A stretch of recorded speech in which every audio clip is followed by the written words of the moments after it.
Hey YouTube, it's OldPrime13 coming at you with another Transformers video review.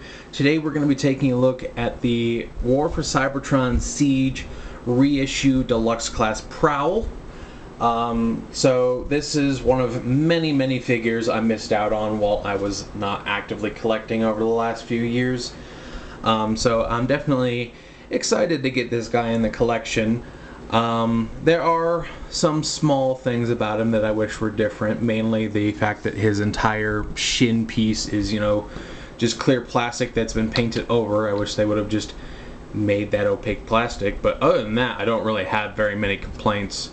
But we'll start with a quick look here at the box. So, we got our Siege thing here. You can see some legal jargon hiding in there. I didn't apparently take that out, and now it's just kind of sitting there against the window. Here we got some nice artwork of Prowl there. That's pretty cool. We got our stuff on the top, just the logo and the Autobot symbol. On this side we got our Siege artwork with the arc and all that. We got legal jargon on the bottom. We got legal jargon here. And here we have our product shots, and not even a bio on this. I don't know if that was the same for the original packaging. I imagine so, because I believe this is the same. But yeah, just no bio at all.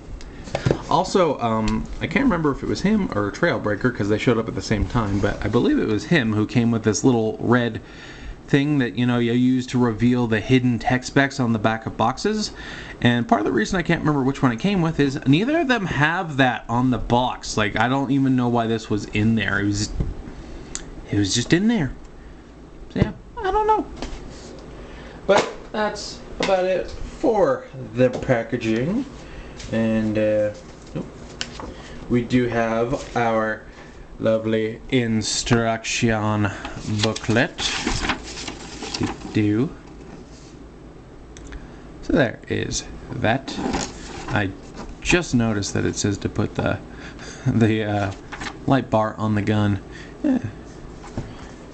But there is that. And here we have the figure himself. Here, let's correct this horrible mistake and stick this on there like that. I think it looks dumb. But yeah.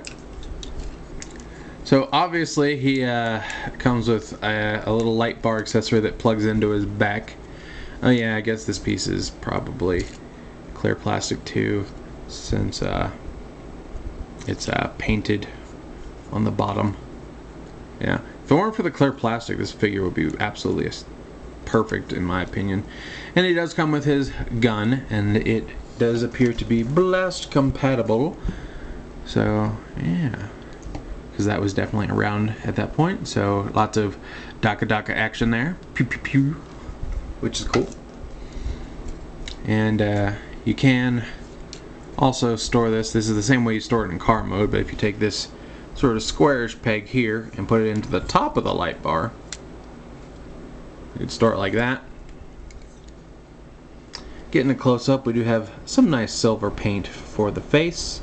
And he does have that red crest on his head. He does have a bit of a stoic look, and it looks like he's got a dark blue for his eyes. Little touches of yellow here on his arms and on his lower waist.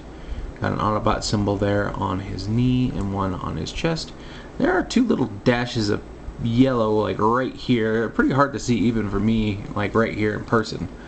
I really do like the way they designed his feet. I think they look really cool, because I know normally, the back of the car does form his feet, but the sort of like weird alien slant to it, and the way they gave him these really big heels too, I think that's really cool.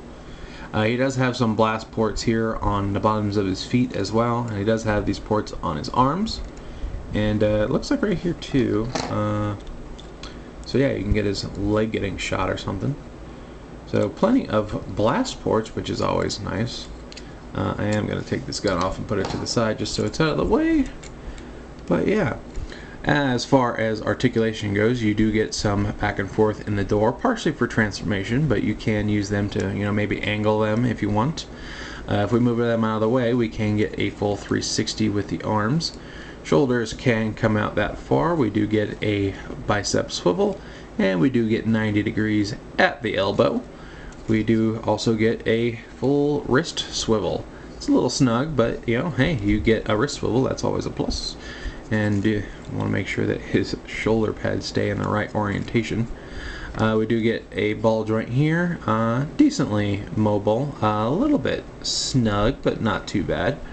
Does get a little bit more forward and backwards than side to side, but it's still mostly pretty even. We do get a 360 at the waist. I do believe that's part of the transformation, so we do get to kick that far up, and we do get a little tiny bit of forward bend on the knee, so we get all the way back on the knee due to transformation, so plenty of motion there. We do get a thigh swivel, and we do get ankle tilt, and if you really want, you can like sort of fold these heels in if you want to have his feet a little lower to the ground, but it does affect stability because basically you're going to have him on these heelys there. But let's see, I think that's everything for articulation. So yeah, as far as some size comparisons, the only other deluxe prowl I have, as far as G1 prowl anyway, is his later incarnation in the Dead Autobot 2-pack with Ironhide. So there's how he scales with his future corpse. Always fun. And I don't have any like G1 toys for most of these bots, but I do have the Masterpiece Prowl. So there's how he stacks up against his quote-unquote ultimate incarnation, if you will. Does look pretty good. And yeah, all things considered, even despite the huge chunks of the clear plastic that have just been overly painted to conceal how clear plasticky they are, I really do like the way this mold lays out. I really like the weird shapes and the sort of alien-ish alt mode. I really do like it. In fact, I do kind of want to go and get his brothers now, because believe it or not, I do not have a full set of Datsun brothers. That is another set I need to complete. I just got my first set of cone heads with the MPU set, so I definitely want to go and get his brothers, because I know I need what is it, Silver Streak and Smokescreen. I believe I have one of them that was like a selects release for the Earthrise mold. I think it was Blue Streak. I can't remember off the top of my head. I know which one is which. I just can't remember which one I have in the other room. But yeah, overall, I really do dig this mold, and I wouldn't actually mind tracking down his brothers to have a full set, because I really, really do like the way this mold turned out.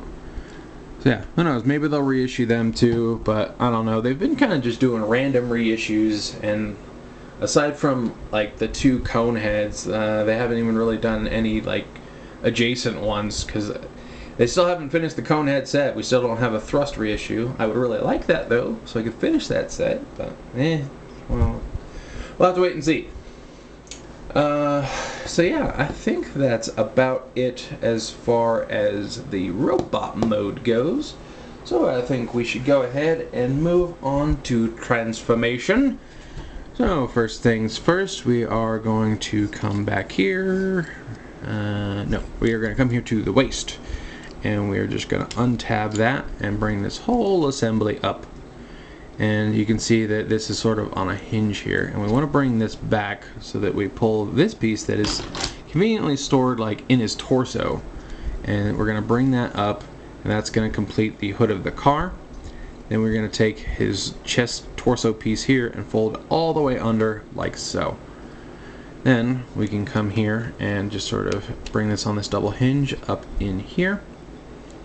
Then if we come to his legs, we fold in these heels, and then this tab here is going to go into this slot here as we bring his legs up like so. And then we do want to rotate his waist 180, and then we are going to collapse his legs up and inside. Actually, I think I should wait to do this part, because we do want to bring those legs up and around over like so, I'm going to bring those thighs within,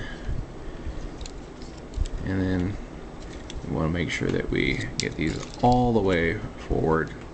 Sometimes it is a little finicky before I get it all tabbed together.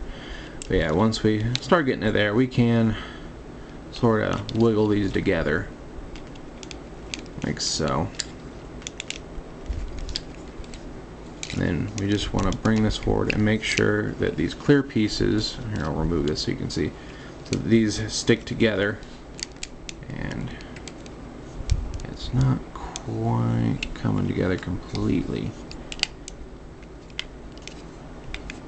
Yeah, it's because I don't have these thighs quite all the way in. But once you're at this point, you can just close these doors, and there's a little peg right here that's going to go in a little hole, and that will more or less just hold them in place. Yeah.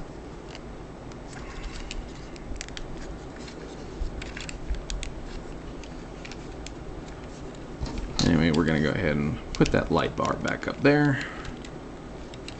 And then we want to turn his arms so that these wheels are in line with this groove that's going to become the fender. And we are just going to bring these underneath, and you do kind of want the arm out so that it gets around, and then you're just going to fold it up inside like so.